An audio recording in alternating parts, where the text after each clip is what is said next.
Olá, pessoal. O meu nome é Valéria e, juntamente com os professores Carolina Marcelino e Gabriel Silva, estamos dando o curso de administração no Linux. Hoje a aula vai ser sobre a programação em Shell. A gente vai começar a ver como que se comportam alguns conceitos internos do Shell e depois a gente vai ver como é que é a linguagem de programação do interpretador. Eu vou compartilhar com vocês a minha tela, para que vocês possam acompanhar aqui na apresentação. Então, a gente tem aqui alguns tipos de shell, tá? O Unix, ele permite vários interpretadores que você pode escolher qual deles é o de sua preferência.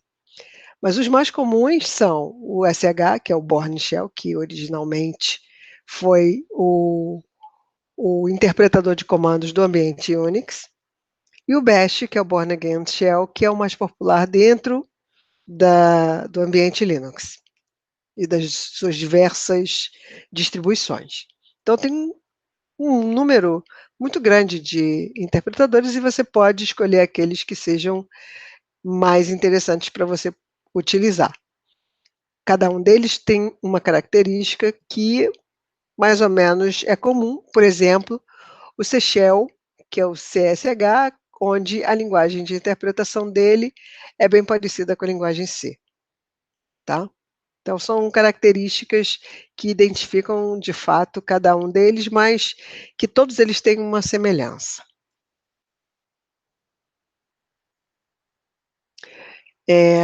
O Bash, ele é compatível com a interface POSIX, então essa shell deve ser instalada dentro desse diretório, /bin/sh, e aí você verifica através desse comando, ls-l /bin/sh, se o POSIX está instalado.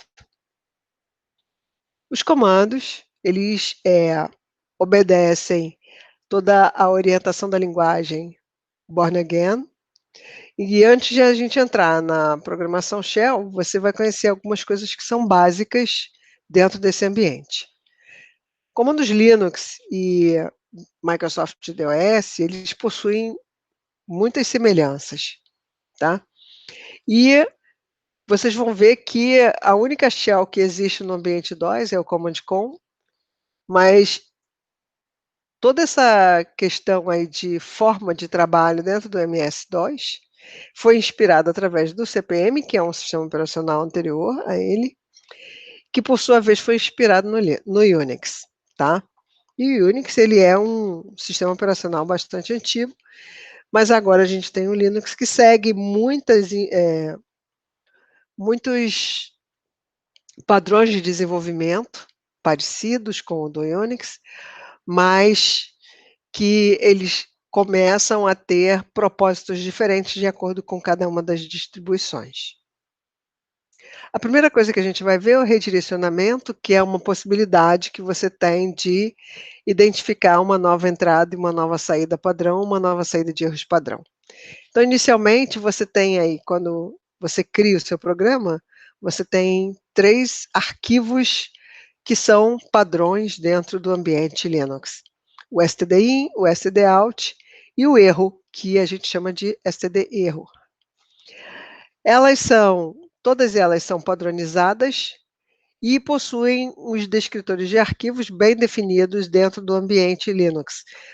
O stdin, ele tem o descritor de arquivo 0, o stdout tem o descritor 1 e o stdir tem o descritor 2. Então, eles são alocados inicialmente quando você executa o seu programa, tá? Para você poder criar um novo descritor de arquivo e você poder identificar uma nova saída, uma nova entrada padrão, você tem que usar o redirecionamento, que troca esses arquivos que foram padronizados inicialmente por outro arquivo indicado por você na hora da execução do comando.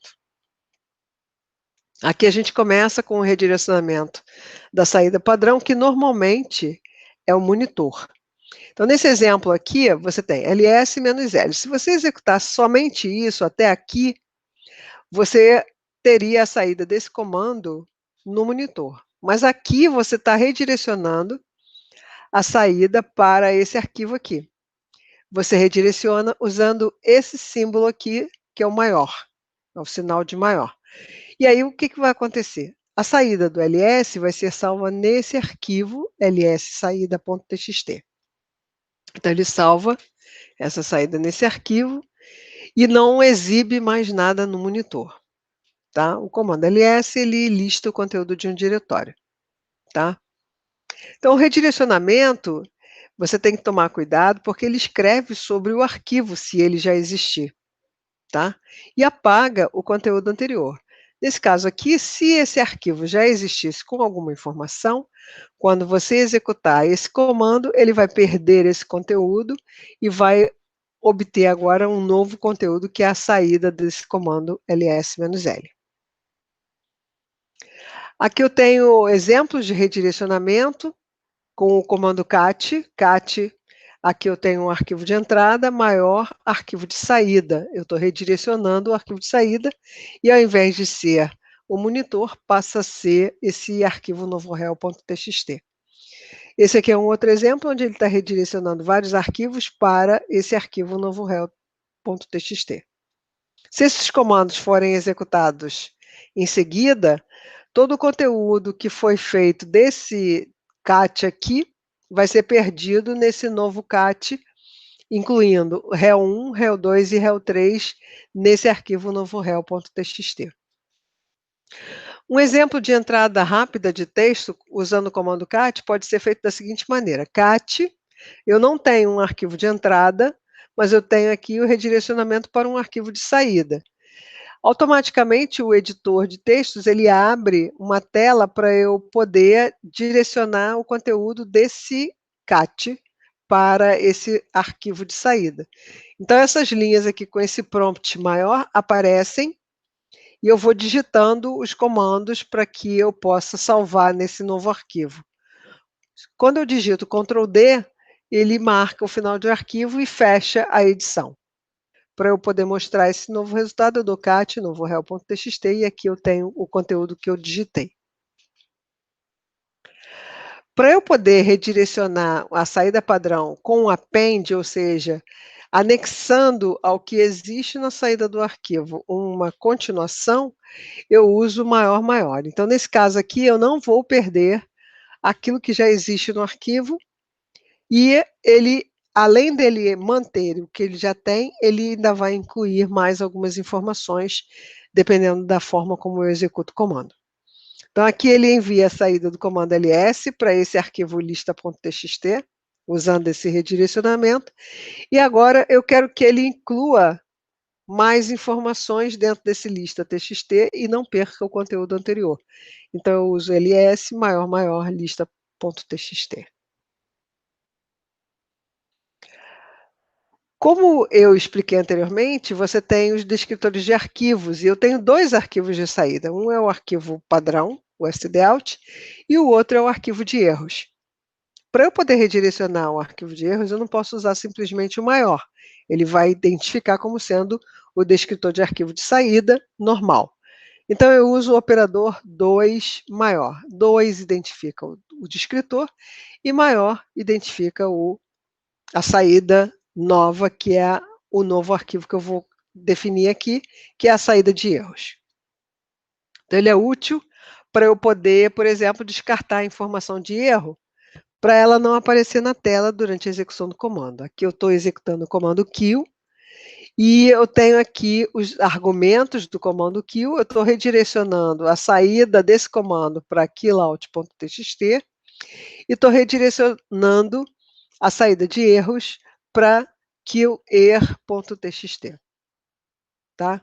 O que ele está fazendo? Ele está matando o processo. 1, 2, 3, 4. Tá?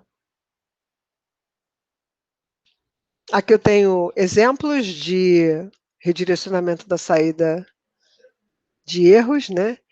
E aqui eu tenho, por exemplo, cat rel.txt maior novo rel.txt. Pressupondo que rel.txt não exista, ele vai dar uma mensagem de erro aqui na linha seguinte, dizendo que o arquivo rel.txt não existe.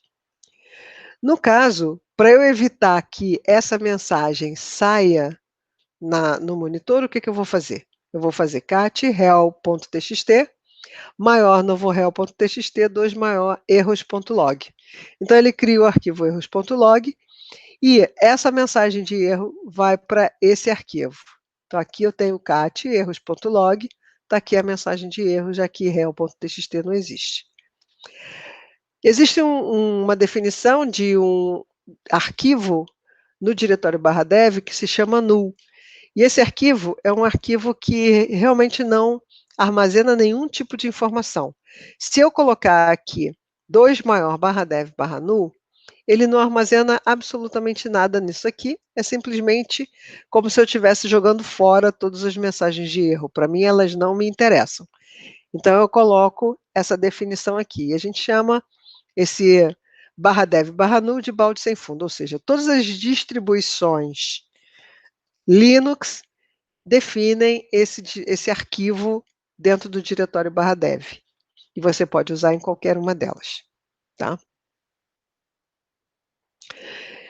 O redirecionamento do arquivo de entrada é feito através do símbolo menor, tá? Então, o que eu vou fazer? Nesse caso, ao invés de identificar como sendo arquivo de entrada padrão o teclado, eu vou redirecionar essa entrada padrão para um arquivo que eu vou fornecer aqui. O more é um comando que mostra na tela o conteúdo daquele arquivo, exibindo uma tela de cada vez, tá? Agora, um novo conceito, que é o pipe, que serve para eu executar processos em pipeline. O que significa isso? Significa que a saída de um processo vai servir como entrada para outro processo. O operador é essa barra em pé que você encontra no teclado. Então, eu quero, por exemplo, executar o comando PS, que identifica todos os status de processos que estão em execução no momento, e eu quero ordenar a saída dele. O que eu faço? Eu executo o comando PS e coloco aqui a saída dele em psout.txt. Nesse caso, eu estou redirecionando a saída do comando PS, não vai mais para o monitor, vai para esse arquivo, psout.txt, e eu vou usar esse arquivo como entrada para o sort. O que eu vou fazer? Eu vou fazer sort psout.txt maior pssort.out. Como eu aqui nesse exemplo, para eu poder fazer esse tipo de utilização, eu tive que gastar esse arquivo psout.txt. É um arquivo a mais que eu tive que criar. No caso de eu usar o pipe, eu não preciso mais desse arquivo intermediário. Então, o que eu faço? ps pipe sort maior pssort.out. Então, nesse caso, eu usei uma linha de comando, e numa linha de comando, eu pedi para ele executar o PS, e a saída do PS serviu de entrada para o sort. E agora o sort fez a ordenação em cima desses dados e exibiu a saída dentro de pssort.out. Tá? Eu posso executar o pipe com vários comandos. Nesse caso aqui, eu executei o PS, ordenei, e a saída do sort serviu de entrada para o more, que exibiu as informações na tela. Agora, para a gente poder finalizar essa primeira parte, esse primeiro vídeo, a gente vai falar um pouquinho sobre os metacaracteres, que são caracteres específicos usados na linguagem Shell. Só uma revisão rápida. O asterisco, que substitui qualquer caractere, e ele substitui 0 ou mais caracteres onde ele aparecer. A interrogação, que substitui um único caractere. Aqui eu tenho o conjunto, que substitui um conjunto específico de caracteres, ou ele procura um conjunto específico de caracteres dentro da expressão regular que você vai utilizar.